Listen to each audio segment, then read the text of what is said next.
and it was nice. So today, we are going to focus on communication and writing skills, topic 3, and we are looking at nonverbal communication. My name is David Aina.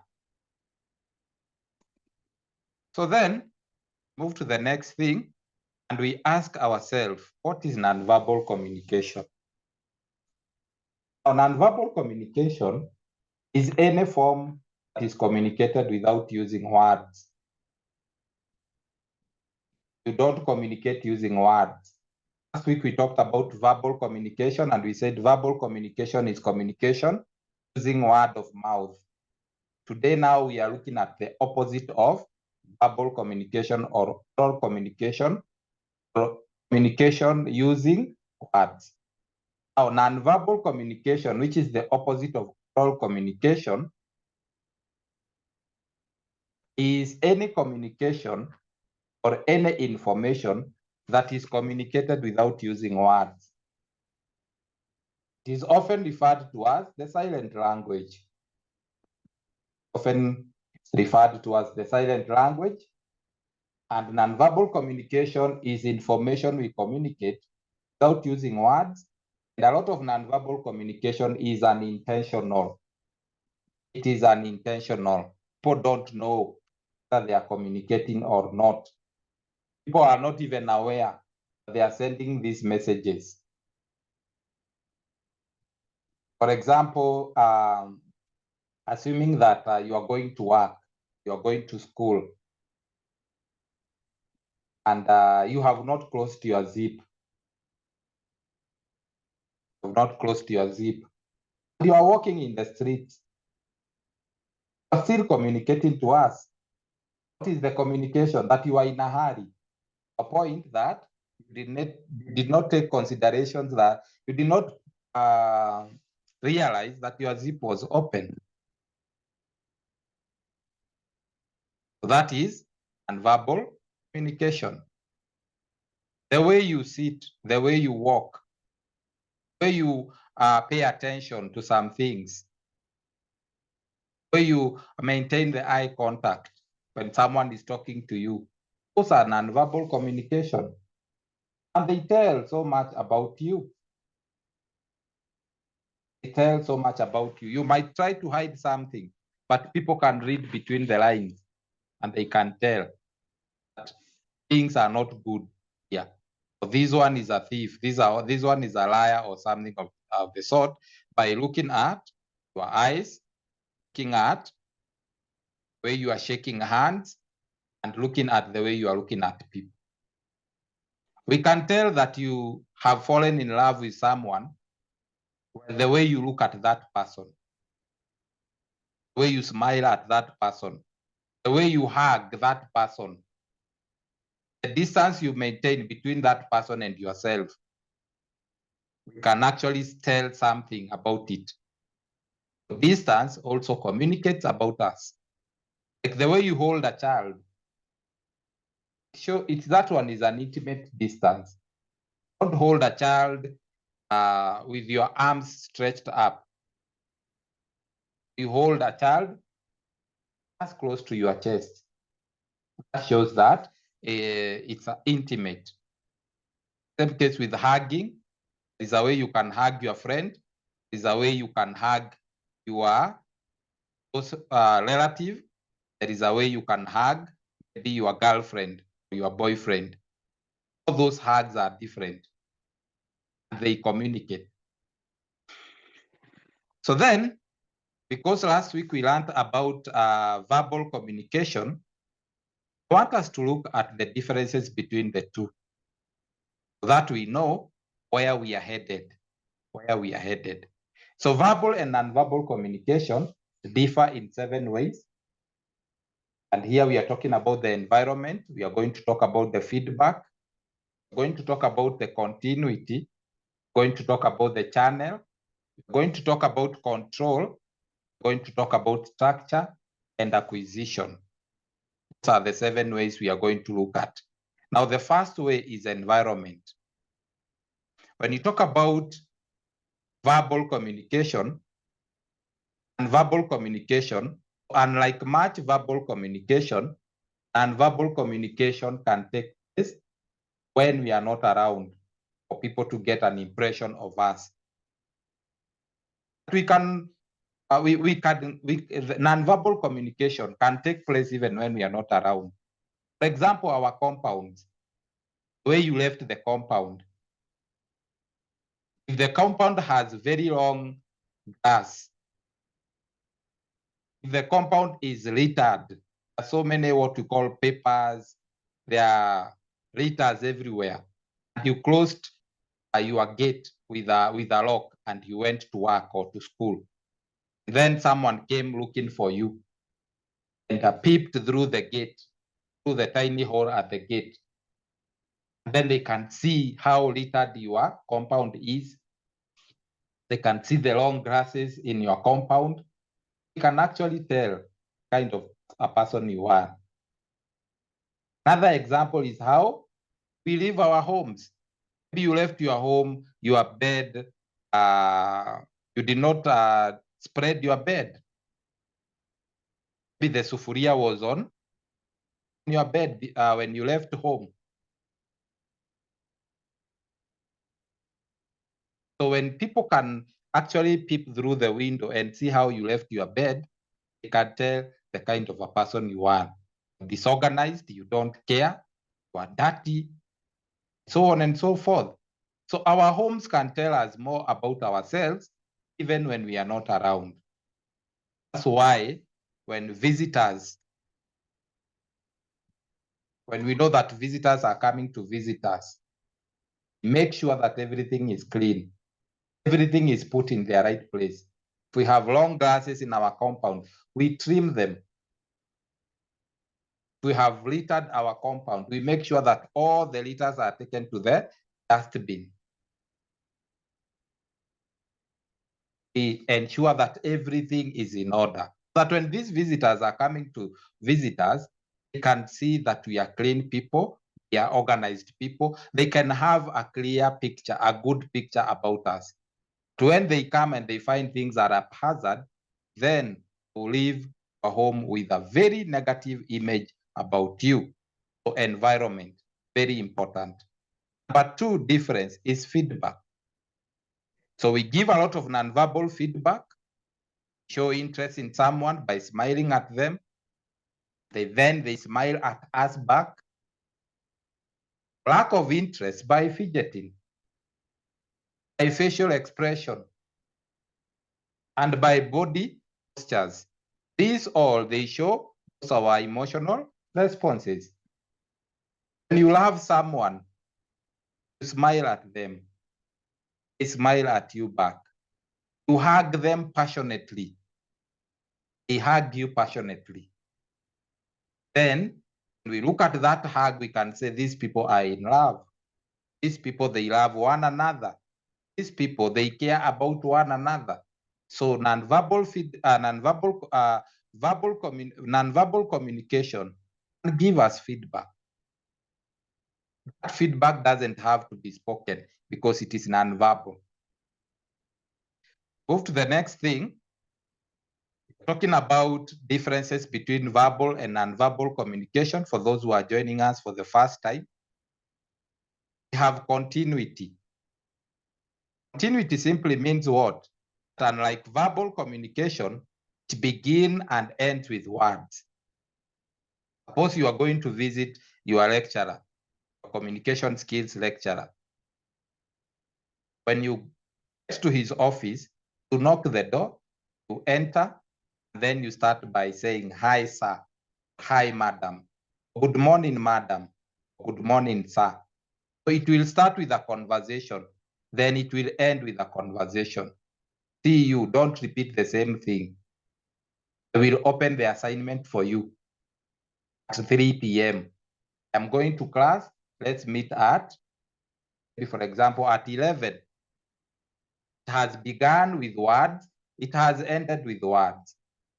Now, verbal communication is continuous. It does not begin, does not even end. It is throughout, it is there. Because after you leave that office, you will be walking. You will be smiling, you will be having a very long face, depending on the feedback that you've been given there, concerning maybe an assignment, concerning maybe not attending a class. So nonverbal communication is continuous throughout. Then we also go to the next point, which is channel. Nonverbal communication uses more than one channel. Nonverbal communication uses no more than one channel. As you cheer up for your favorite team, so if you are an Arsenal fan, and another person is a Man City fan, the other day we had the final match.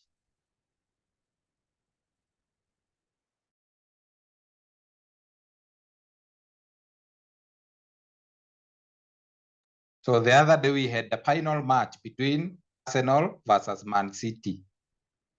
And the match was played and people were yelling, those who were watching the football, were so much yelling for their team. You are cheering for your favorite team. You are jumping up and down as they were scoring. So here, you are using what we call channel of sight. You are using channel of sound in your nonverbal communication. So nonverbal communication uses more than one channel. So we move on, we go to the fifth difference between verbal and nonverbal communication. And we are saying that unlike verbal communication, where we choose our words, you can choose your words. You can carefully choose the words that you're going to use to speak. We have very little control of our nonverbal communication. For example, you have very little control on how you walk. You have very little control on your tone of voice. You have very little control on the way you sit. You have very little control on the way you maintain eye contact. So our emotional responses is one nonverbal behavior where we have least amount of control. Emotional. Some of us are very emotional and we cannot control our emotions. Some of us, when you are given a story, whether it's a very nice story or a very sad story, find ourselves shedding tears. That is being emotional. Some of us are very, you cannot tell them word. They get so emotional, very angry. They can fight you. So it is sometimes we have those people who can control their emotions. A very big percentage, a very large percentage is that some people cannot, many people cannot be able to control their emotion. People are very emotional. Structure is another thing, difference. That nonverbal communication follows no specific sequence. It follows no specific sequence because it occurs unconsciously. Occurs unconsciously. It lacks formal structure as opposed to verbal communication that follows the rules of grammar. Without good grammar, you cannot be able to communicate verbally. If you are not eloquent, you cannot be able to communicate properly. And verbal communication does not, it's not pegged on grammar. It is not pegged on what? On the way you communicate.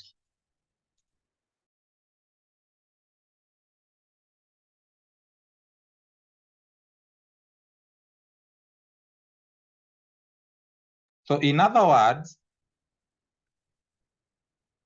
nonverbal communication follows no specific sequence. It occurs unconsciously.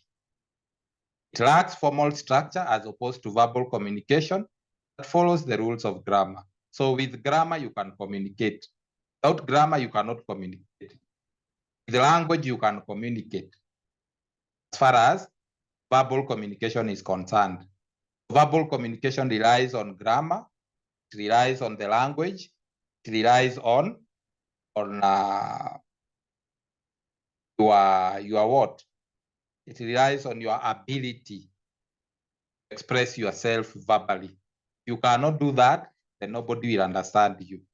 Acquisition. Acquisition simply means how we acquired verbal communication and how we acquired verbal communication.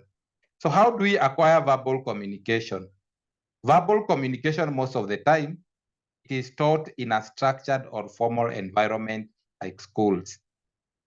When you first joined school when you are young, a small toddler, a toddler, it taught you how to pronounce words, how to read, how to sing. It taught you how to be confident. It taught you so many things because they wanted you to acquire the skills.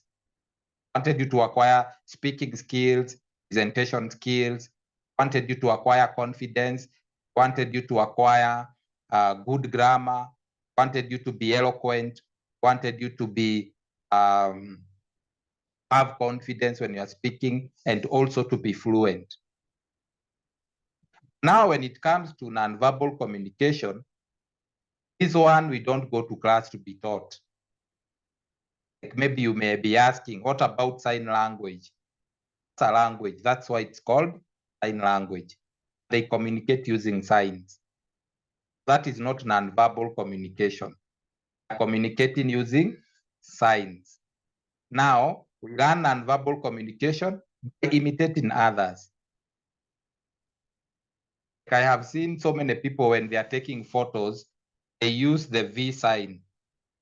Some of us don't know what it means. You form a V using your two fingers. That one means victory sign. Sometimes you just, when you're taking pictures, you form some verbal there is verbal cues that you use. And you don't know. Sometimes you don't even know the meaning of that.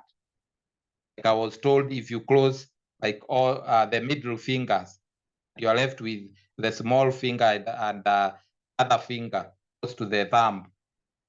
That is a Freemason sign. Represent Freemasonry or something like that. Sometimes we use some signs and we don't know. So we acquire them, the streets, acquire them through imitating some musicians, we acquire them through imitating others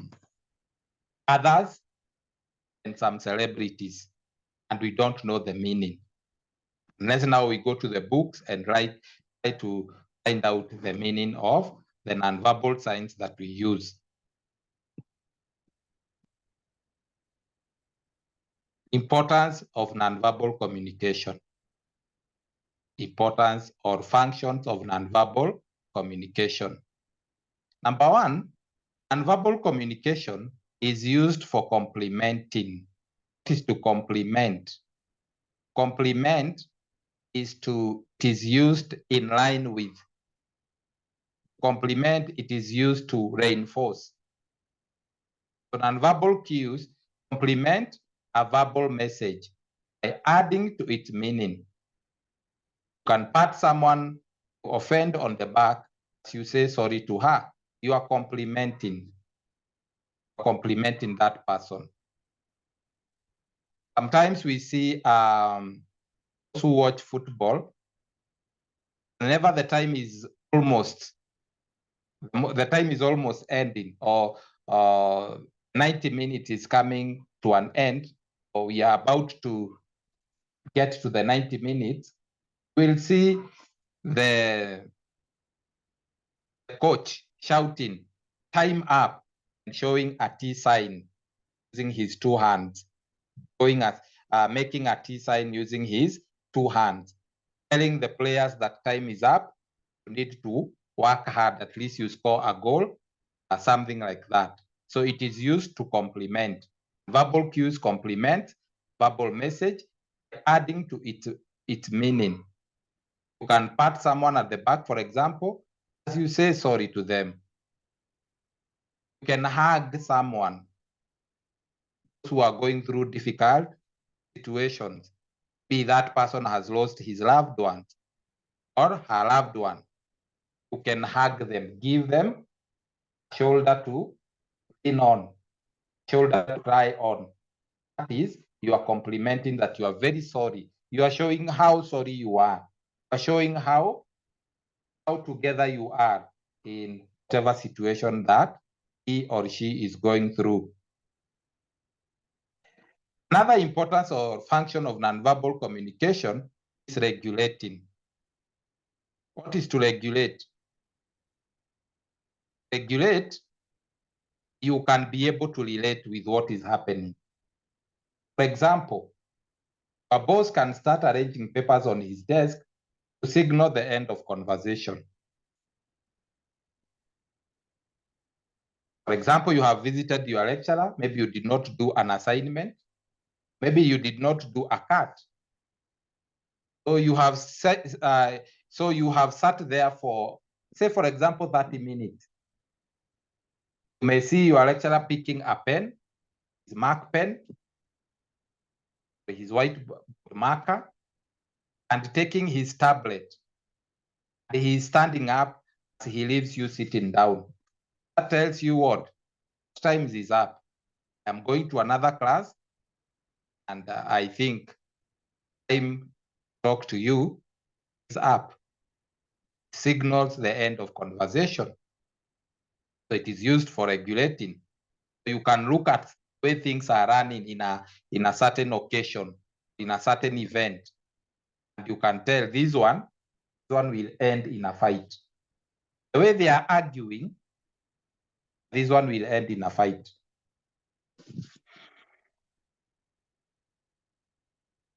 Substituting, it is used to substitute.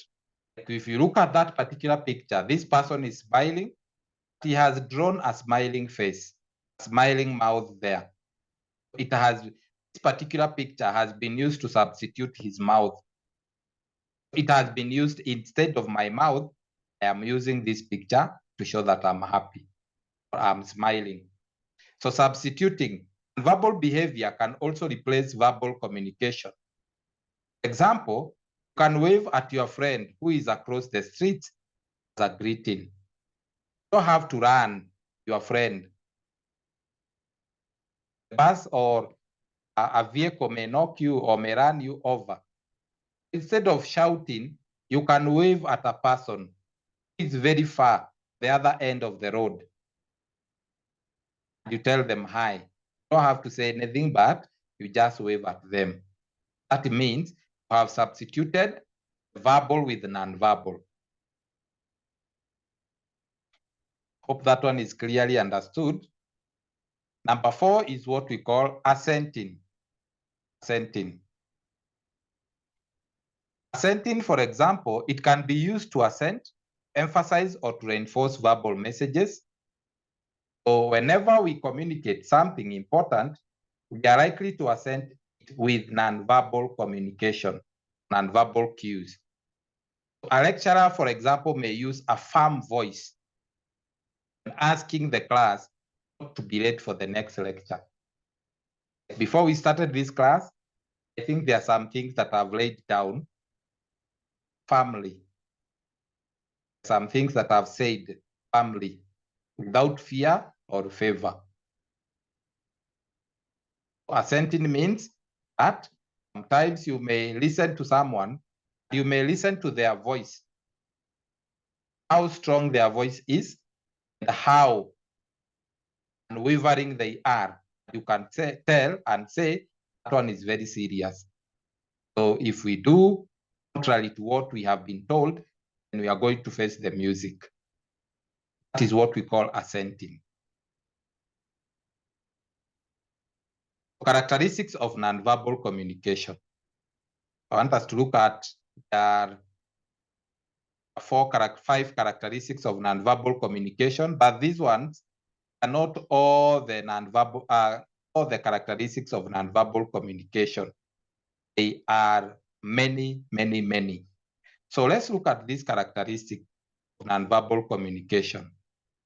Number 1 of the characteristics of nonverbal communication is that nonverbal communication behavior always has a communication value.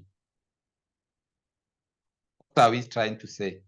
That you may not always intend to send nonverbal messages, but everything about your appearance, every moment, every facial expression, everything that you do, every nuance of your voice has the potential to convey meaning. Nonverbal communication, again,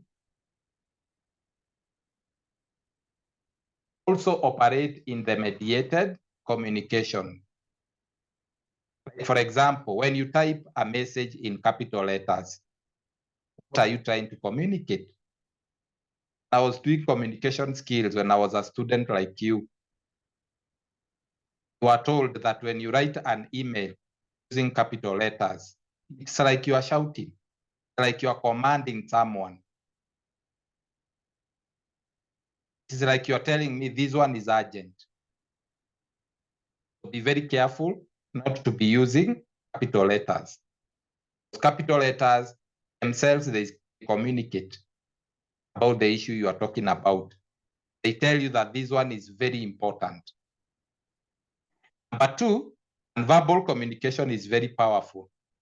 I've heard people saying action speaks louder than words. I've heard people saying akufukuzae hakwambii toka. That who does not like you, doesn't tell you verbally, I don't like you. He will use actions. If you live with him in the house, you'll find that he cooked the food, ate the food, and slept. He did not leave any food for you. So nonverbal communication is very powerful. Form impressions of others, mostly from our nonverbal observation, their physical appearance and behavior. Once these impressions are formed, they influence our subsequent judgments. Nonverbal behavior is also powerful because it contradicts verbal messages. The spoken word carries less weight than nonverbal cues. Like you may tell someone, I love you so much, I care about you. But when you get home, you warmed all the food, you ate and finished. You washed the utensils. You're telling them you care about them. Tell someone you care about them, you joined the class, do not tell them that the class has already started. And once the class is over, still telling them I care about you. That one shows that it is whatever the nonverbal you are sending does not go hand in hand with your verbal. So nonverbal communication is very powerful. Number three, nonverbal behavior is ambiguous, very ambiguous. While nonverbal communication can create a powerful impression, the messages it conveys are ambiguous. For example, if someone or even a student yawns in class, it does not signal that this person is, it can signal that this person is bored. It can also signal that this person is tired. So most of the nonverbal behavior has a multiple possible meaning, and it is serious. It's a serious mistake to assume and decide on something. For example, if I see a student yawning, I don't know why he's yawning. Maybe I may ask a student, why are you yawning like that? Are you tired? Are you bored? Are you hungry? So that the student can tell me specifically, I am very tired. I did not sleep at night. I worked all night long because I was in a night shift. Nonverbal behaviors are ambiguous, is ambiguous. Number four, nonverbal communication primarily expresses attitude. Think of a situation whereby a friend and you are not in terms, or not in good terms. What was happening? The friend was showing you attitude. It is primarily expression of attitude.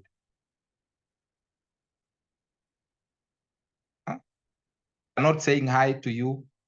They're looking at you like you are nothing. Huh? They are walking in protest before you, so on and so forth. So it primarily expresses attitude. And lastly, number 5, much nonverbal behavior is culture bound. Most of the behavior that is nonverbal is culture bound. Certain types of nonverbal behavior seems to be universal. For example, is a strong argument about which facial expression presents happiness. About which facial expression, for example, presents fear. About which facial expression represents surprise or even anger, and so on. On the other hand, any nonverbal expression do not change from culture to culture. Example, consider the rule of proper space between us, the speaker. In many African countries, for example, or culture, the distance may be larger than in Western cultures. Then, apart from that, move to something else.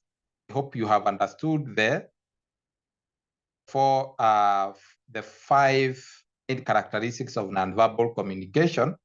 Move to what we call types of nonverbal communication. Types of nonverbal communication. One of the nonverbal communication is appearance, where you appear before others. Facial expression, eye contact, where you maintain eye contact with another.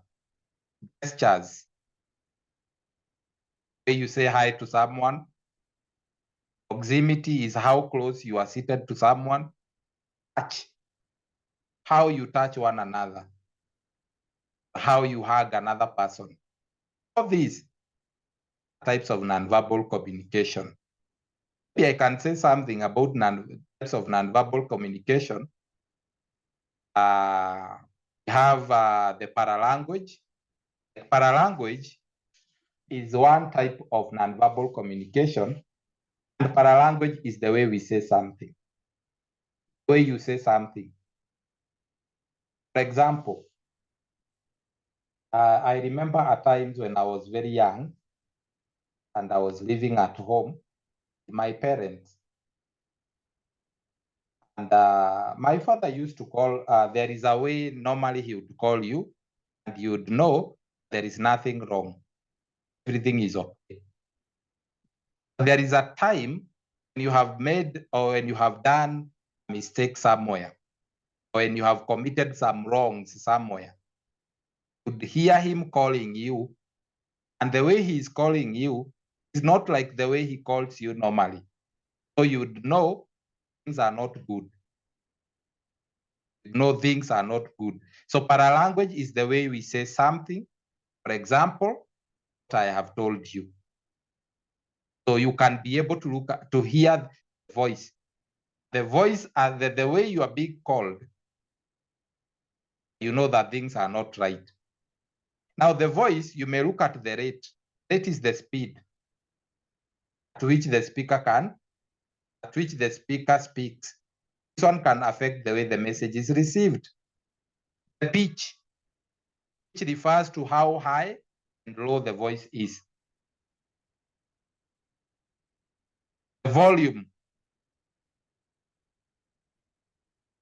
the vocal fillers, and the quality.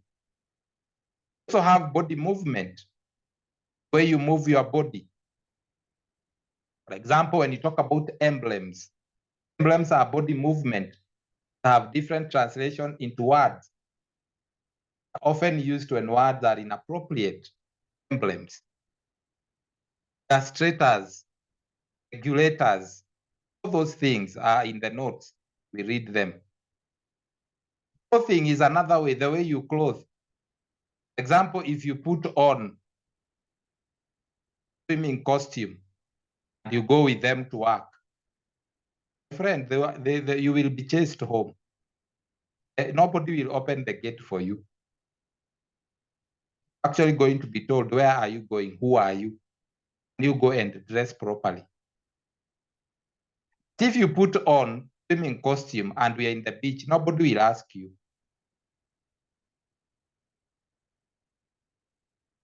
Why? Because clothing gives such a strong and immediate expression of its wearer. It is enormously important and verbal communication. So clothing projects a message, and by choosing a particular clothing,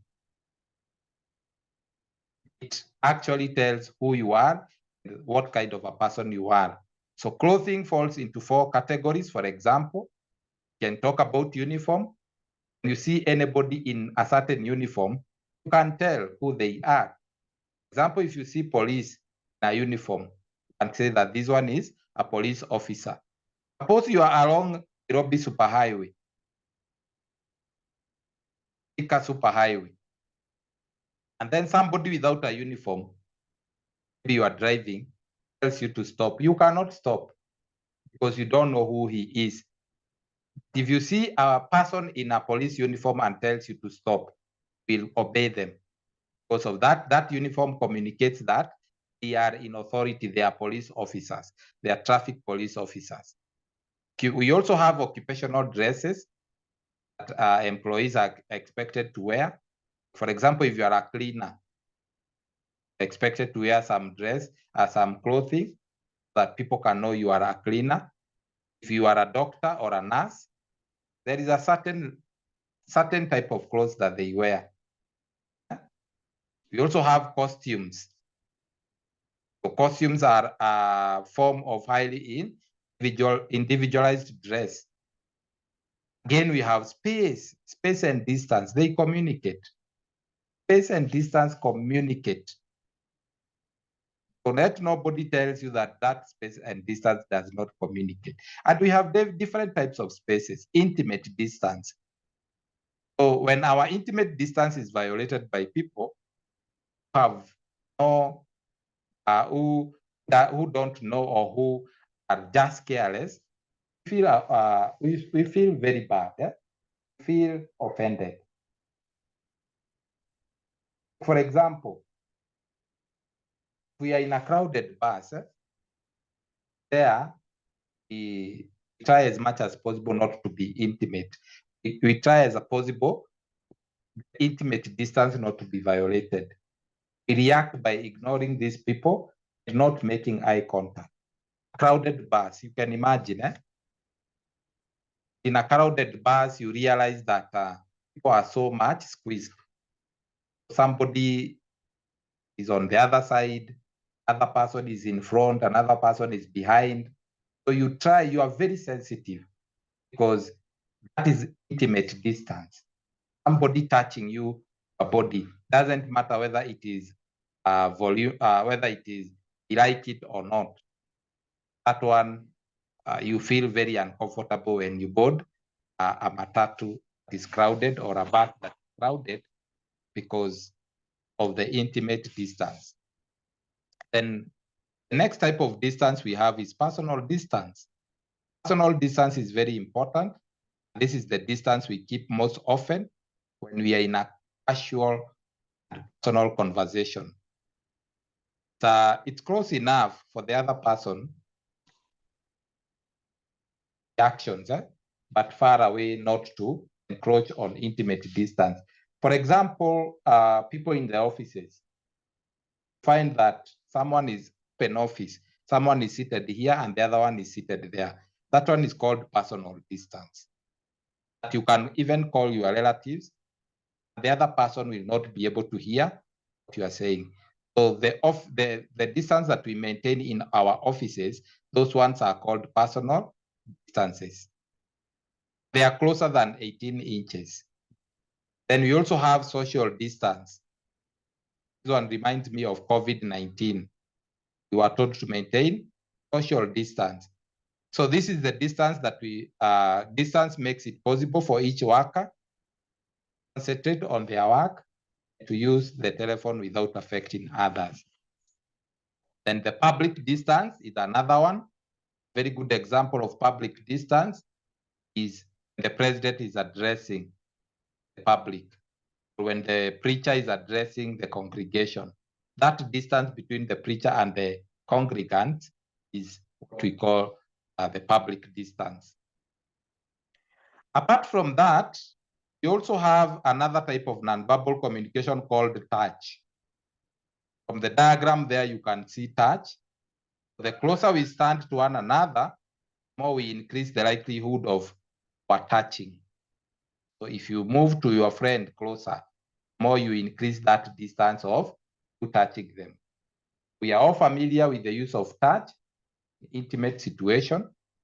For example, we kiss babies, we hold hands with our loved ones, we hug our family members and our loved ones, and so on and so forth. You cannot hug a stranger, by the way. You cannot kiss a stranger because you don't know their reaction. And again, kiss is intimate. Hug is intimate. Holding hands is intimate, and so on and so forth. So researchers have found that for premature babies to thrive, proceed, they must be touched. When they are touched, brain chemicals are released that promote growth. That is according to research. And again, we also have time. Time communicates a lot of things. It's time for everything. It's time to eat. It's time to sleep. There is time to go for lunch. It's time to do everything. So you can imagine the time to sleep, that person is singing. Time to sleep, that person is working. Time to sleep, this person is doing certain things. So time is another nonverbal communication, another type of nonverbal communication. So we proceed, and we have talked about appearance, eye contact again, touch, how close you are to people, gestures. Gestures is how you say hi to people, how you you extend your hand to greet them, facial expressions, like laughing, smiling, smile at people, people who love us. People, when we smile at to people, we show that we like them. You don't smile at people and you are ruby, it shows that you don't like them. So how do you improve your nonverbal communication? How do you improve your nonverbal communication? So this is how you improve your verbal communication. Number one, to find and maintain eye contact. It's good that you maintain eye contact with people. Because if you don't maintain eye contact with people, it actually shows that either you are lying to them, there is something that you are hiding. For example, if you are invited for an interview, they look at your nonverbal cues. How do you maintain? If you ask a question, you start scratching your head, looking up, and looking down, and looking left and right. Or you look at that person straight in the eyes and you tell them the answer. Because when you start now answering the question and your eyes are facing up, it shows that you are thinking, whatever you are telling us, it's not true. It shows that you are lying to us. The next point, how you improve your nonverbal communication, use postures to show and gain interest. Again, let me go to interview scenario. You're called for an interview. Maybe you applied for a job of, say, for example, the assistant human resource officer. Or maybe, for example, a public relations officer. So when they call you for an interview, there's a seat for you. So the way you sit, it tells much about you. If you are seated as though you are rained on, or you are seated as though you are in a hurry, or you are seated as though you want to just jump, or just finish the interview and leave. Still communicate about you. So use postures to show and gain interest. So when you're called for an interview, you're supposed to sit in that seat comfortably. Sit like sit comfortably and focus on the interviewers, if at all there are many. If at all it is one, focus on him. Sit comfortably and show that you are not fearing anybody, because there are so many ways you can tell that a person is fearing the other. Number three, do not use physical barriers. What are some of physical barriers that you can use? Like, for example, telephone. You have your mobile phone. Your mobile phone is there. Maybe, for example, you are in an interview and you keep on checking your phone. Your phone keeps on ringing. So when the interviewer is asking you the question, you keep on asking, I beg your pardon. What have you just said? Those are some of the physical barriers. Physical barriers, again, can be the suit that you are wearing. Maybe it is not fitting you well. The suit you are wearing is not fitting you well. Maybe you borrowed, and the person you borrowed is smaller than you. So you keep on stretching yourself to fit in that suit, to feel comfortable. Those are some of the physical barriers. So do not use physical barriers. Then the following point is enhance your decoding skills. Enhance your decoding skills. Last week, part 1, we talked about the channel of communication. And as we were going through the channel of communication, we came across the term encoding and decoding. And we said decoding is trying to internalize the message that is coming from the receiver, or that is coming from the sender. Now, to decode is to internalize. Once you internalize the message and you understand it, you give feedback, and feedback that is appropriate. And much of the feedback errors comes from the way we decode a message. If you decode a message properly, you will give the right feedback. If you don't decode the message properly, your reaction is going to be very negative. It's not going to be right. So enhance the way you internalize your message. Someone is talking to you, when you are in an interview, enhance decoding skills. And that is listening. Listen attentively so that you can capture the details. Next point is hope for more information. For example, in this class, you may want to know more about nonverbal communication. So you may ask a lot of questions concerning nonverbal communication. That way will improve your nonverbal communication. Ask more questions regarding what you have learned. Next point, avoid using nonverbal meanings out of context. Avoid using nonverbal meanings out of context. For example, I may start yawning. Maybe I've been in class since 8 a.m. until maybe 2 p.m., not 5 p.m. When you see me yawning, don't use the nonverbal context of yawning out of context. Just know that this person is very tired. He has been here since 8, and it is at 5. Class is still on, or it's at 2 or at 3. This class is still on. That tells you that this person is tired. You cannot just say that this person is sick or this person is bored. Again, it might be the case, but avoid using nonverbal meanings out of context. Next point, connect with people from different cultures. I've talked about nonverbal communication. Sometimes it is culture bound. For example, I came to learn that in the Islamic religion, you're not supposed to look at one another straight in the eyes. because that shows, I think, disrespect.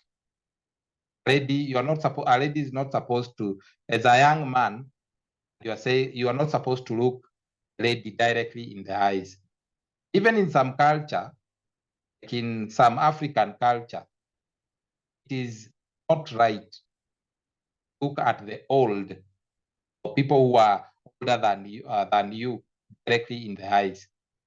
Simply means that you don't respect them. Shows disrespect. So you try as much as possible not to maintain eye contact with people who are older than you. Of course, I'm talking about maybe your grandfather, your grandmother, so on and so forth. Some culture you should not should be very careful when you're maintaining eye contact, because it may show disrespect. So that's why we are saying connect with people from different culture. Like, for example, if you go to the West, like US, United States of America, Australia, United Kingdom, you are expected to maintain eye contact when people are talking to you, because that shows that you are honest. Whatever you're telling them is honest. You're giving your honest opinion. You're giving your honest view of something, your honest take on something. So connect with people from different culture, very important. Appreciate the power of appearance. There's a saying that says, dress the way you want to be addressed. So if you want to be addressed like a prostitute, dress like one. If you want to be addressed, madam, yes, madam, yes, sir, dress like a sir, dressed properly. So dress the way you want to be addressed. Sometimes, I don't know whether it has ever happened to you. You have passed, you are in the streets, maybe you are somewhere, you are going. Then you hear someone being, instead of calling your name, they're whistling at you. Why are they whistling at you? The first thing you should ask yourself, why have they so much disrespected me that they are whistling at me? Look at the way you are walking. Look at the dress you are putting on. That might be the reason why they are addressing you like that. Suppose you are putting on a suit, a very nice skirt suit. These people will not address you like that. Most probably will let you go. People who are in the streets, they will just let you go. Appreciate the power of appearance, because appearance is very key. Even in an interview, the way you appear before the panel, they can tell this one looks like a manager. This one doesn't look like a manager. You can be given a job based on your appearance. But two, watch your videotape. Watch yourself on a videotape. This one is specifically for the people who are learning how to speak, who are learning to be eloquent, who are learning, who want to learn how to use their nonverbal cues. Watch yourself on a videotape so that you can see the negative aspect of your nonverbals, the positive aspect of your nonverbal. Many people, they shy off when they see themselves in a video. You should watch yourself, even record yourself on a videotape, or even stand before a mirror. Try to talk to yourself. Look at your nonverbal cues. The last one is enlist friends and family. Enlist friends and family. What does that mean, to enlist friends and family? That one I will leave at you at your disposal. I'll leave it to you so that you can, at least you can have an assignment to find out what it means. In summary, because our nonverbal behavior is so tied with our social and cultural conditioning, it is not very easy to change Fortunately, most of us don't need to make any drastic changes. Should not be concerned with nonverbal communication that distracts from what we want to say, or that contradicts our verbal messages. In summary, we know very well it is not drastic. It cannot be drastic. Nonverbal communication cannot be drastic. You cannot change it drastically within a night, within a day. So as you plan to work on your nonverbal cues, do it slowly by slowly, bit by bit. That way, I think you're going to improve. For example, if you are fond of chewing anyhowly, when producing a sound in front of people, I think that is something you can work on. Either you stop chewing gums or you learn bit by bit.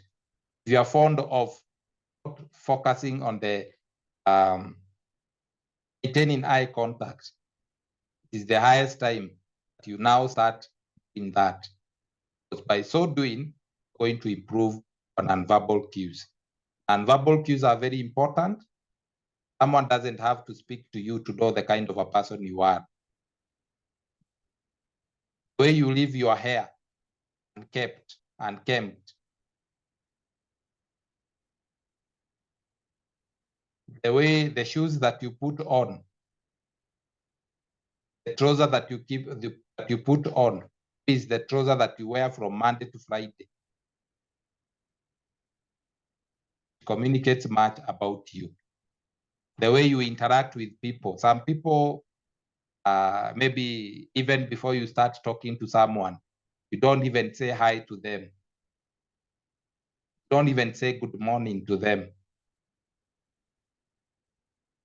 That shows that you care less, and it's a very serious thing that you must work on. So having said that, I think I've come to the end of today's class. So unless you have a question, I'll stop at that point. Unless you have a question, I'll stop at that point. Any question? Any question?